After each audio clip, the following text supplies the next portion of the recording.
I've lived in Singapore for 7 years and used to think it was an almost perfect country. But in reality, thousands of people leave Singapore every year, and many of them are choosing Australia. But why give up one of the world's most developed cities for a place often seen as expensive, isolated, and even racist?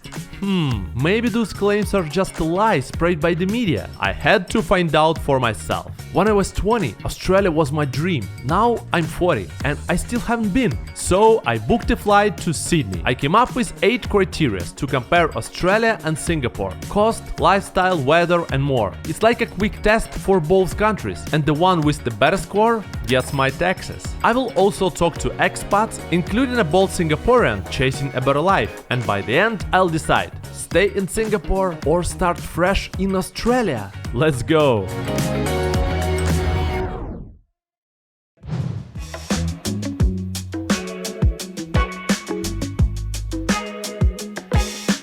You watch my video? Your videos in the Chernov. Nice. You see? Okay.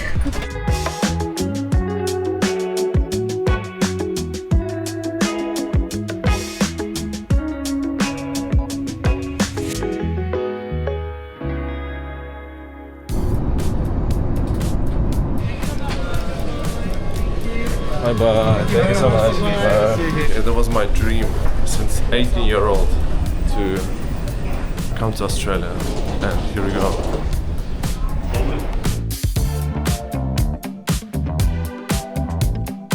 If we go for a walk, I don't close my house unless I'm like really traveling far and I'm not going to be there for a few days. Yeah. And my friends, neither of my friends do. Even if you're in the city center, you have your phone out on the table, no one will take it. So, do you think life in Sydney is good? Life is good. What's the thought? It's a safe life.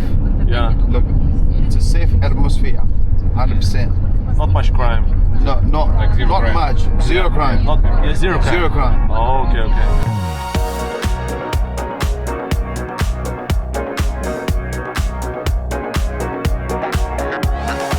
Life in Australia and Singapore can be pretty easy, especially with a Revolut card. And not just there, it works in over 150 countries worldwide. When I travel, this card helps me to save money. With Revolut, I can exchange and hold 39 currencies at great exchange rates, including their latest editions, Chinese yuan and Vietnamese dong.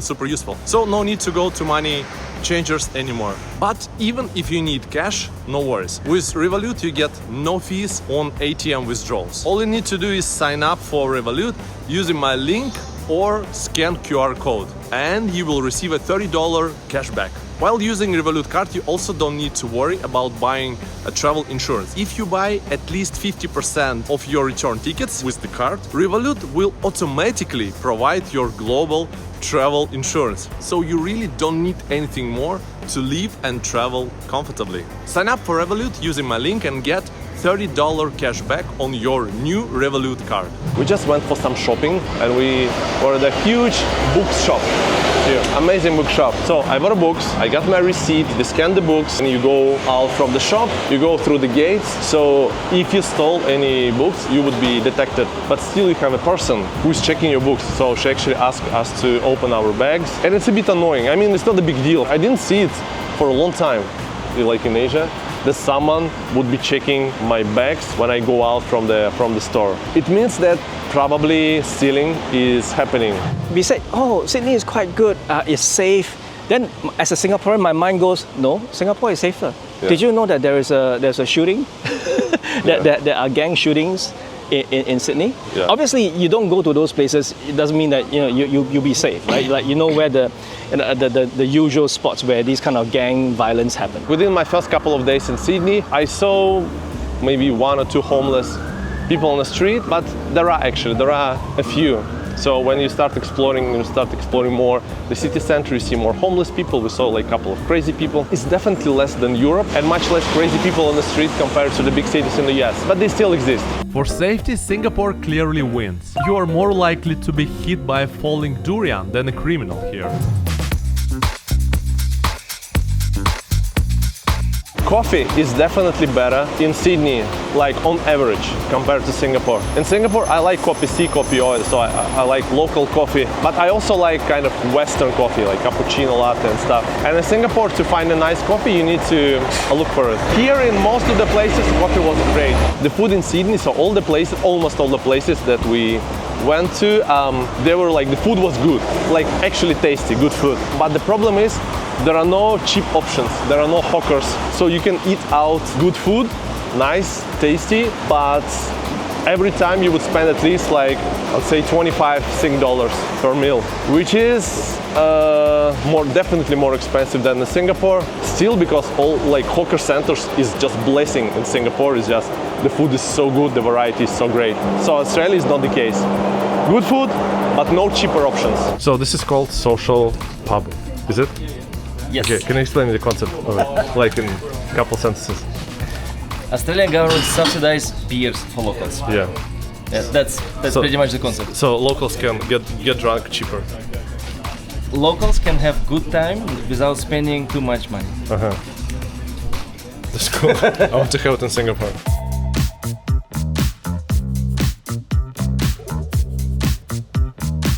Also, what I start noticing is, correct me if I'm wrong, but it feels like it's a lack of supply for many things in Australia. It's already very developed, very clean, very neat, everything is organized.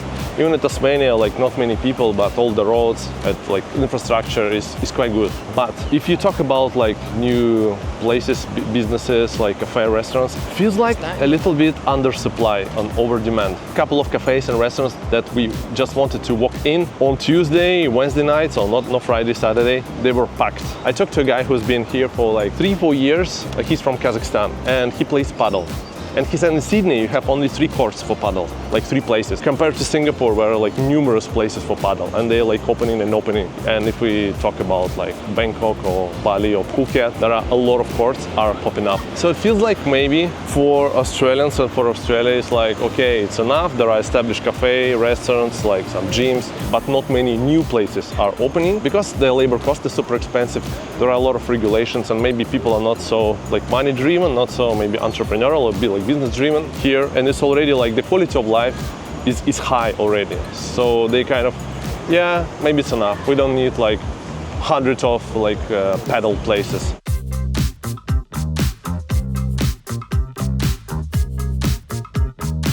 Anyway, I understand that my impressions of Australia is like a tourist impression. So I try not to judge quickly, and it's like people come to Singapore and they see only MBS, Marina Bay Sands, and then they kind of say, oh, Singapore is like that, like this, based on only impression of like what they've seen quickly within 2 days in the city center.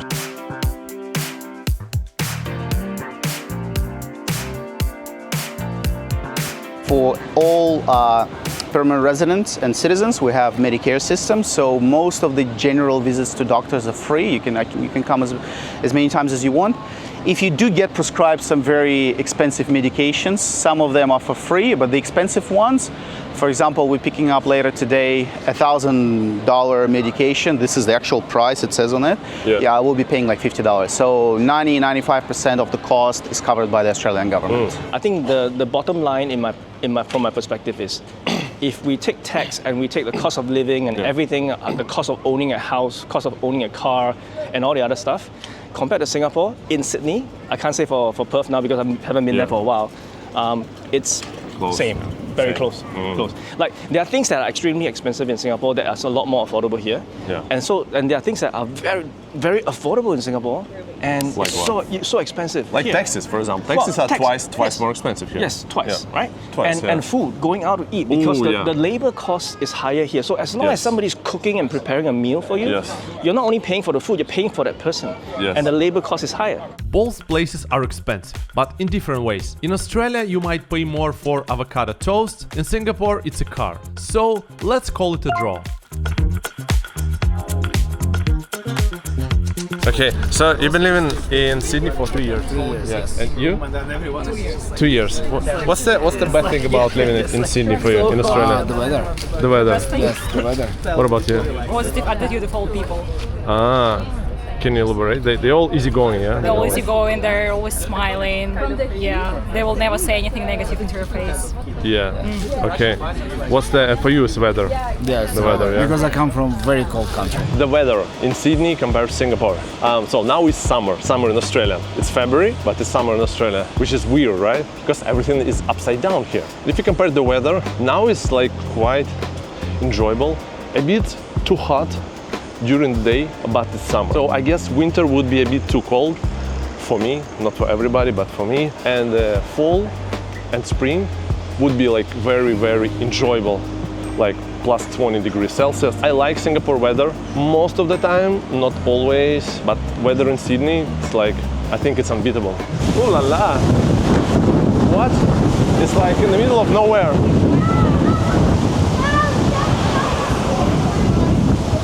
What's going on? What's the best thing for you about living in Australia, in Sydney? I reckon there's a good combination of cosmopolitan life in the city and the weather. So it's pretty rare to find a city this cool around the world that has also year-round pretty good weather. The beaches are pretty good. The harbor around here, like if you go and take the people into your video where we're at right now, the water and then the location, it's pretty good.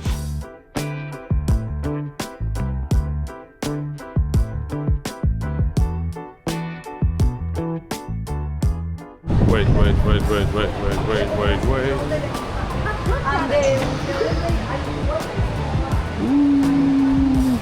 It's like real ocean, not a fake one, real ocean.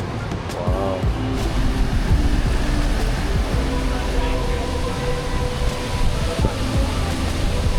How do you use AC, air conditioning, in Australia compared to back home in Singapore? So here, most of the time, indoor is not cold, like shopping centers, cafes, restaurants, hotels. It's not like cold. In Singapore, it would be much colder. Everywhere, in like MRT, so in metro, in cafes, in restaurants, it's colder actually. I don't know what I prefer. Like when I just moved to Singapore 6.5 years ago, for me it was a bit too cold, so I was struggling in a taxi or in a bus. I could be like frozen to death when I took a blue line and go to the airport to Changi from the place where I stay near Buena Vista, so like 35 minutes in a train and I like frozen to death. Now it's not the case anymore, so I guess I adapted. My body is adapted, so I don't mind being like under the heat. I don't mind being cold under AC. But in Australia, AC is not used that much. UV levels here are very high. So just for your understanding, for the reference, right? So an average UV level in, let's say, in Gelendzhik or Sochi in Russia, or other places of northern hemisphere, that would be like 3, 4. That's the number level, right? In places like Dubai, you get 6, 7. In Australian summer, you get 15 plus. It just says 15 plus. You don't know how much it actually is. Yeah, they don't really know. I loved Singapore's weather for the first 5 years. But then I melted. With real seasons and cool evenings, Singapore's weather feels like nature finally saying, okay, my bad, here's something better. So Australia wins. Okay, our next stop is Tasmania. I'm super excited. Like Sydney is a city, right? I mean, special, but not as special as the nature. So Tasmania, we're gonna do a lot of nature. It's pretty abandoned and far away, so I'm expecting the real wilderness. Let's see. Okay, we just spent like 40 minutes in the airplane, and then they kick us out because the airplane, there was something wrong with the plane. So they were checking, trying to work it out, and then it didn't work. So, and we have a connection in Melbourne, 40-minute connection, and then we're supposed to go to Tasmania, and then we are probably missing our connection. We'll see what they will do about it.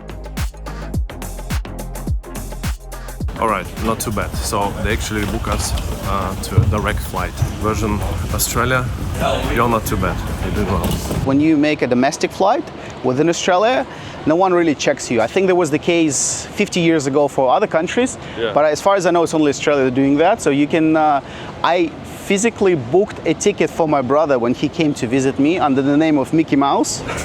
And he just walked in with a QR code to show that he has a boarding pass. No one checks you. ever. And it doesn't matter what airport you go to within Australia, no one checks your ID, no one checks anything, you just walk in and fly. Wow. Like a bus. That's pretty cool.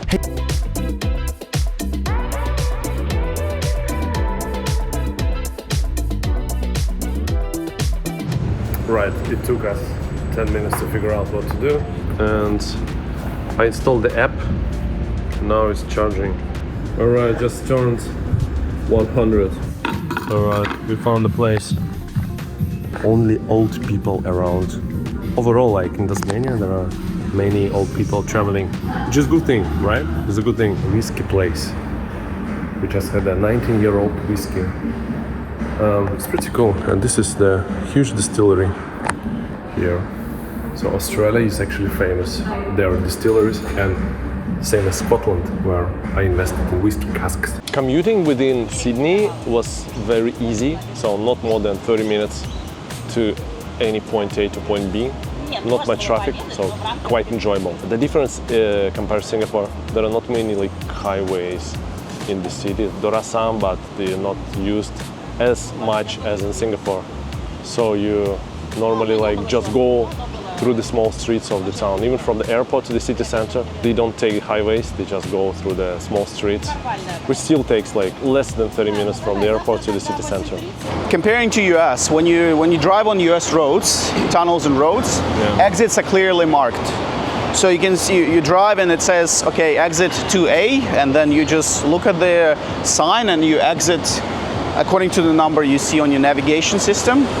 Here in Australia, it's very different. And it doesn't matter if you use Apple Maps or Google Maps. In your navigation, it says exit towards that road, and you look at the signs, you slow down, there's no name of that road on those signs, and you're just pretty much guessing where is it to exit. And it becomes very difficult, especially in tunnels, because the GPS is lagging, so that's how it is. But it'll get better. Also, it's a crazy amount of traffic lights everywhere. Traffic lights like every like 50 meters basically. Surprisingly, me as a motorcycle lover, there are not many motorcycles on the streets. Like you don't see many. So that's the typical street. So you see one like scooter. That's it. I don't know why. The weather is just perfect for this, but I don't know why. Getting around Singapore is so effortless. The only traffic jam you'll find is in a food court. Singapore takes this one. Okay, I have something in mind. For now, I don't feel enough like life on the streets. I don't know how to explain. I need to double check this. And this nothing is happening feeling, it's if you compare it with Southeast Asia countries, where you see, you can smell, you can feel this life on the streets. Somehow, I don't know how to explain. It's a little bit too comfortable here, which is not a bad thing necessarily, but that's my first thoughts about it. Anything that you don't like, or maybe still not get used to living in Sydney, in Australia? Everything's pretty civilized, so at times you may find the city a bit dull or with not enough entertainment to what you may be used to if you come from Europe or South America or North America. But it still makes up for a pretty good standard of living around here. Everything's pretty safe. It's quite stable and predictable. So you be the guest, like, do you enjoy that, or do you trade it off for a bit more of a wild party and different lifestyle? What people don't get about Australia, what people like from abroad don't understand about the country, the place? I reckon coming from Costa Rica, which is a bit of an outlier in Latin America, that you don't appreciate around here when people try to stand out or draw attention to themselves or treat people differently or unequally.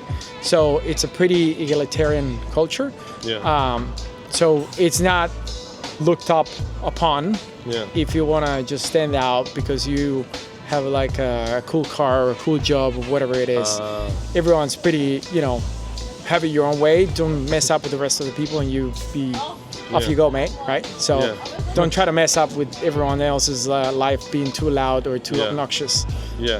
Just take it easy. It's like you just live your life. And exactly. Carry on with yourself and don't make it harder for the people around you, and you'll be all right.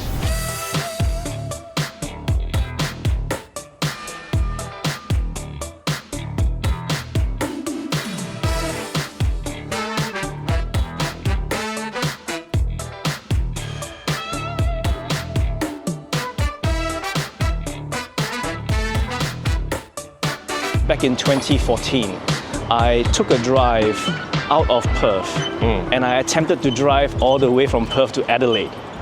So I drove across the Nullarbor Plains. If you look it up, it's 150 kilometers straight line. Even the satellite picture, you can see it's a straight line, right? And when you get out there, like it would be an hour before you see another car, before you see another building. So this extreme example I learned firsthand is when I get to that kind of setting, when I see another car coming, they always wave at me. Okay. So like you never have that kind of custom in the city. Who would wave to a perfect stranger on the road? But if you're in a setting where you don't see another car for an hour, hey, how are you? Just kind of wave and just continue driving. Correct. Right? Yeah. Before coming to Australia, I expected Australians be a bit more like Americans, more loud and like energetic, but not really. There are much less people compared to the US who would like talk to you on the street and like be like super energetic and passionate about something. So Australians are definitely more chill, more relaxed, less energy, like kind of quiet. It feels a bit like the mix of America and Europe. Some parts feels really European, like small, crowded streets, like very narrow. But some of them is like more high-rise, like here the city center, more high-rise, and the vibe is like San Diego or something. So yeah, that's how it feels. It definitely feels more crowded than Singapore, especially some areas, like a lot of people on the streets, like a lot. What I like about Sydney so far is that it's quite hilly. You see the angle of the street. So it makes it special. Also, what's interesting, there are quite a few Asian faces, like Oriental faces. So it's definitely not only like white Caucasians. There are a lot of like Oriental-looking people here.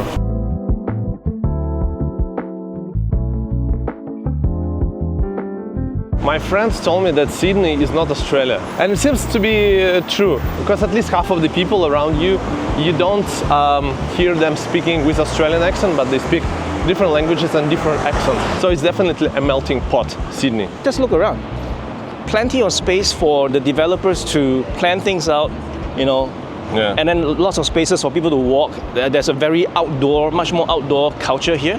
People tend to be out walking and running. Much more, I can see it, so that's the physical part. And then when we come to the social bit, or especially in Sydney, which is much more cosmopolitan, there are so many different people, cultures. So you are free to just basically go and try to mingle and get into different circles. And then you just basically experience different cultures. And it's really up to you how adventurous you want to be.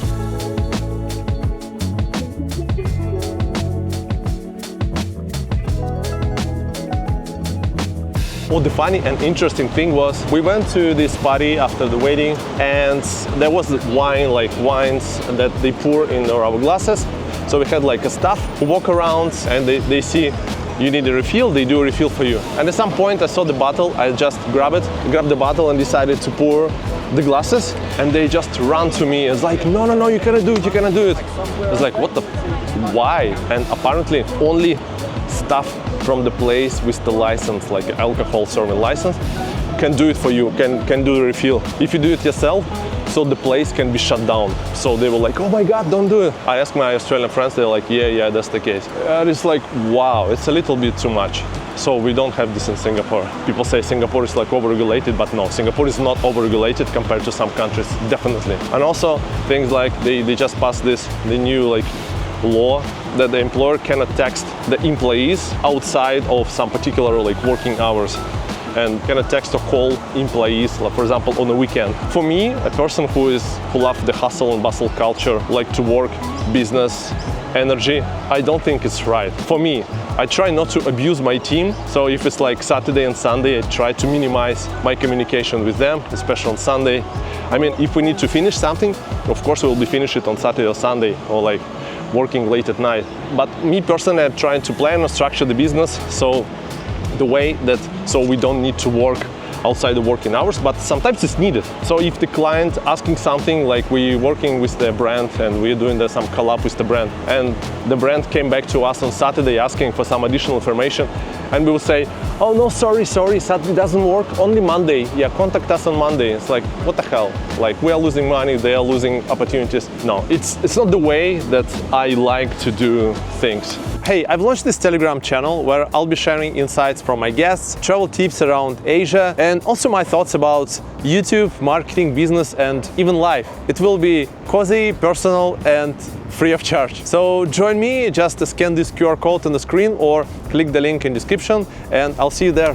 If you are a specialist, a particular specialist, and you come to Australia, you think that your experience would mean much and you'll be making a lot of money. That's normally not the case. Here, plumbers, carpenters, electricians, they make much more money than regular employees, engineers, and that's one of the reasons why many people don't go to the uni. You see, most of the uni students are foreign students, and you also see that many people open businesses.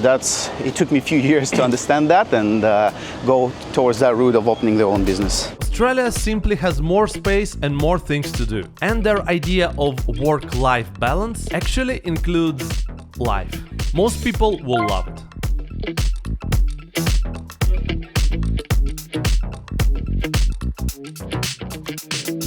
Animals, Australian animals are super cute.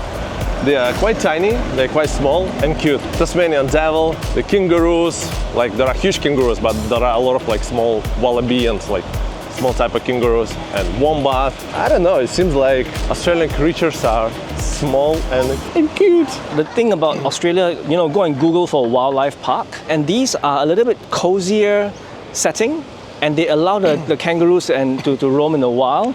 And for a couple of bucks, you can buy a little cup and you just walk around, the kangaroos will come out and you can feed it. And it feels a little bit more interactive, and you kind of experience the wildlife here. Like this. Oh yes. So these, you know what we call them here? The locals call them? No. Bin chickens. Bin chickens. Yeah.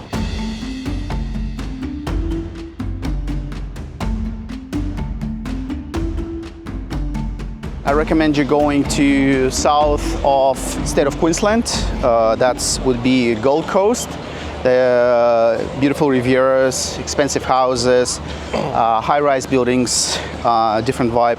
And then I recommend going to tropical Australia. That's Cairns, the northernmost part of Australia. There's beautiful animals there. You can see like alligators. Everything is deadly there. Yeah. But you'll see the nature. For nature lovers, highly recommend going north of Australia. The real sea. You can feel the ocean power. Holy shit. So cool.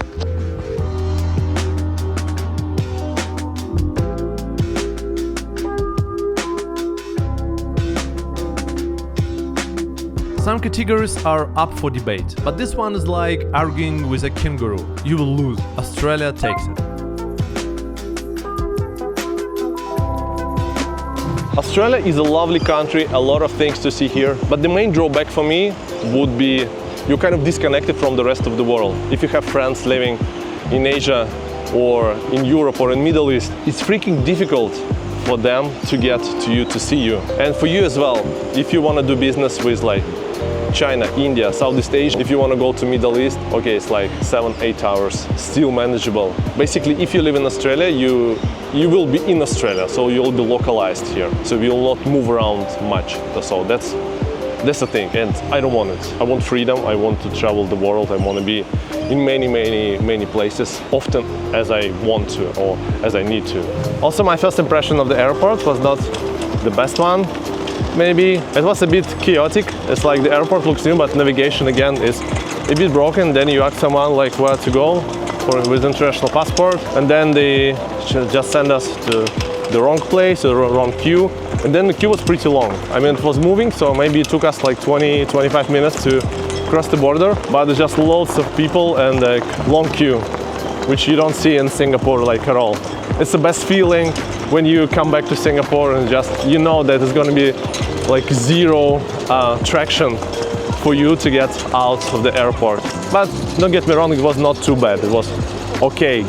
I would just expect from the main airport in Sydney International Airport would be a little bit like more smooth.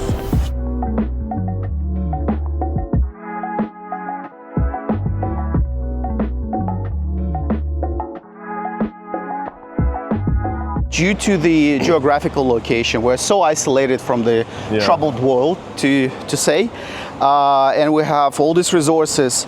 We don't really need to be competitive.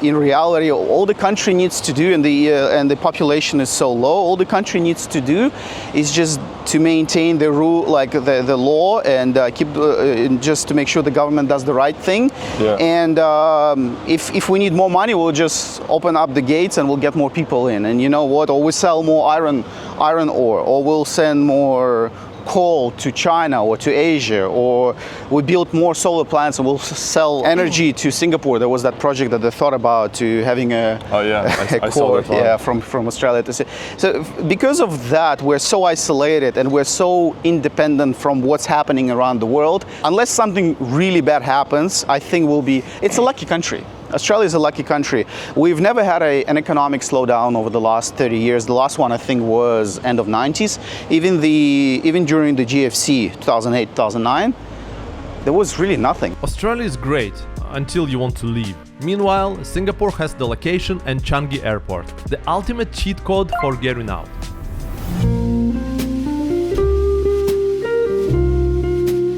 Customer service is very relaxed. I would say people are a bit too chill everywhere, in the hotel, in a cafe. It feels like they don't really care. So it's like, I already asked my friends who've been here for a few years. They say it's Australian style. So you're very relaxed. And also they say like, there is not much customer service overall in Australia. If you go to a business, most of the time they give you a okay service. Yeah. Purely because they will have so many more people coming to them anyway. So for example, we're in Sydney right now and we have our favorite shops, like chocolate shops and coffee shops. The latest time that these places close is 5 o'clock. 5 o'clock, and it doesn't matter if it's a weekday, it's a weekend, 5 o'clock they close. All right, thanks so much. Yeah, see you. See you around. Bye.